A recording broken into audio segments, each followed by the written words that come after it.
Legion of Superheroes, issue 8, Brian Michael Bendis, and 20 artists. I'm not going to And name. one I didn't have to read. Yes. Confession time, I didn't read this either. So. Son of a bitch. You a-hole. It finally happened.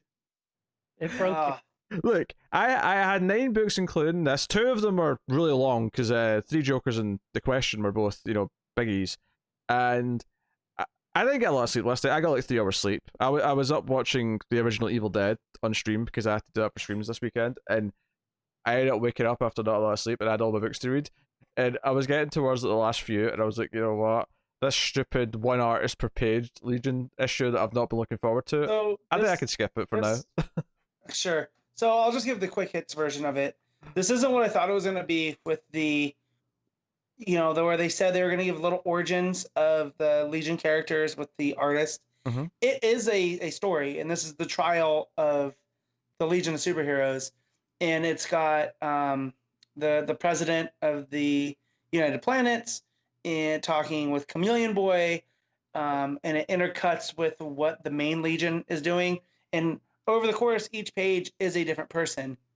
And mixed into there are origin-esque stories of, them going into like who some of these characters are and showing how and why they would be on the Legion of Superheroes, which was cool because you hear that it's almost going to be this one artist per page origins, that it was going to be very, we're going to take a break from what's going on in the story, and that didn't happen at all, which is a nice surprise. But yeah, you get a lot of good art, some for me hit or miss, like it's not all the best. It's 20 different artists. You're not going to like all of them, I'm assuming. No, I mean you got Lemire, who Lemire's art's hit or miss, and I don't really think it fits some of the Legion characters because it makes. I think Lemire's art fits Lemire's writing phenomenally well. Like if he's doing his own indie stories, his art is probably the best for those stories that you could possibly get. It doesn't necessarily fit superhero work. No.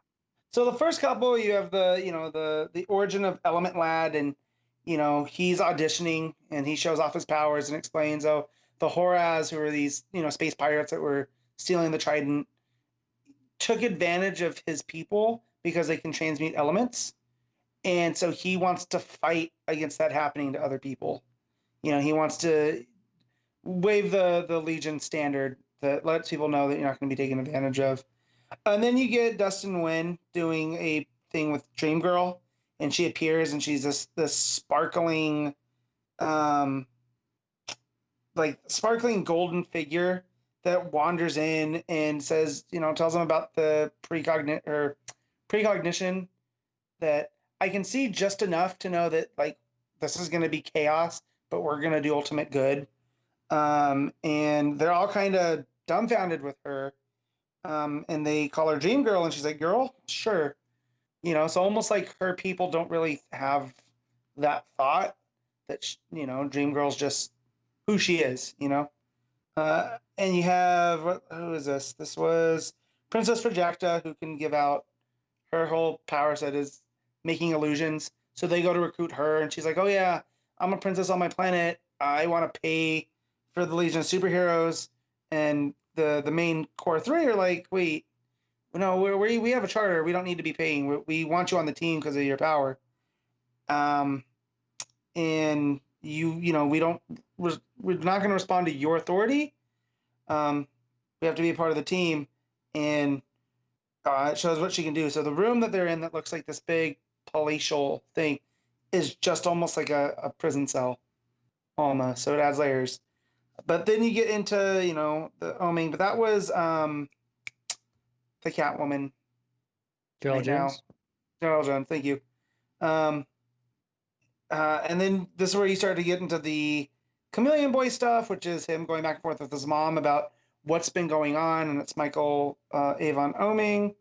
You get a really cool Liam Sharp page about Rimbor and the Ultra Boy, and his whole thing with his dad and whatnot. But yeah, so the overall story after this point now is they took down the Krav General, and that in doing so, has created basically interplanetary incident, and the president's having none of it. And so you get to see some stuff where like the Rimborians come and they try to like they get Wildfire, who's the guy that's a suit, like he's an energy being. They pull him out of a suit to contain him into like a trap, and they take him away, and it's chaos. Mon-El tries to fight the Crab General, ends up getting beat up, and anytime John shows up around him to help him, he like distances himself. Come to find out that he's a great grandson of John, and that he shouldn't be interacting with him because he doesn't want this to change the past. So he's just trying to stay away. You had a really good page of Saturn Girl by David Mack in his watercolor style of her reaching out to the rest of the Legion of their plan, and stuff. But yeah, so again, it's a little bit frustrating to jump from one page artist because you get used to a thing. Just as you get used to it, changes. Yeah, but you get a lot of fun character beats, like with Colossal Boy, where they pull from the Wade Legion that he is naturally that big and his powers just shrink. So his name shouldn't be Colossal Boy; it should be like Shrinky Dink or Microblad, not Colossal Boy. And they're like, just not now. You can have this when we're not in a fight. But yeah. The big question is, are you looking forward to a whole other issue doing this? I mean, as long as the story keeps going that way. So it ends with Pharaoh Lad, who, when he becomes his iron form, he loses vitals. And so they think they have lost a member, but he's just gone into his mode. And he goes to knock out the Crab General and ends up causing this massive explosion that ends up, causing chaos. And of course, the Legion doesn't like that, so now they're going to be on trial. Or the United Planets don't like that, so the Legion goes on trial. So that's now with the next issue. So I'm pretty sure the next issue is going to be more what I thought, where we'll get insight on these certain characters, but it'll still have the overarching. Like, it's a bold thing to do. And I mean, when you hear this lineup of artists, you have Shaner on the first page, which is John. Yeah, I know. Shayna started it, and Gerard is doing the final page of the next issue because they were making the point. It's the Strange Adventures team starting and ending this. Yeah, but then you got Lemire, you got Nguyen, you got Jones, you got Oming, you have Sharp, Sanford Green's in there, Coley Hamner, Yannick Paquette, David Mack, Dan Jurgens, Bilkis Evely, Fabio Moon, Ryan Sook, Alex Maleev, which Maleev was page 20. What the hell? I didn't even notice that one until right now. Which makes sense. Let me see. Yep. So, It's an all-star lineup. There's no getting around that. Yeah. And there's some teases for stuff going on forward. But, not that I want to say it's a mess, but it's a bold thing to try, especially with the Legion, because you're trying to establish some of these characters, and when you keep moving, it's hard to get your attention. So, but Pete should have definitely read it. It wasn't a Bendis read. That's kind of my last question is Pete, do you plan on getting this read before the next issue, or are you just kind of done with the book now? It kind of depends. Basically, it was the victim this week of like I had a lot to read, and it was kind of the bottom of the pile. Arguably, technically, Action Comics should be the one that's at the bottom, but because it's tied into things and it's been a long-going story, it doesn't get that slot.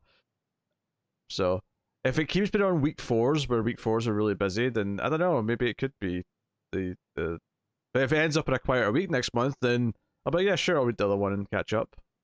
Fair enough. But yeah, we'll see. But so I'm excited to see who the other art's from in the next one, because this was an all-star thing. But some of the art, so like you have Paquette, and he just kind of does an altercation between John and Mon-El.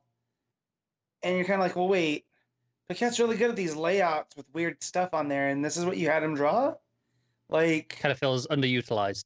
Yeah, but then you have Oming, and just his style fits in with Chameleon Boy because it's so, so curvy, and you see him shifting into different forms when he's talking to his mom and whatnot. So yeah, again, I don't want to call it a mess 'cause it's really not, but there are some elements to it that kind of like why.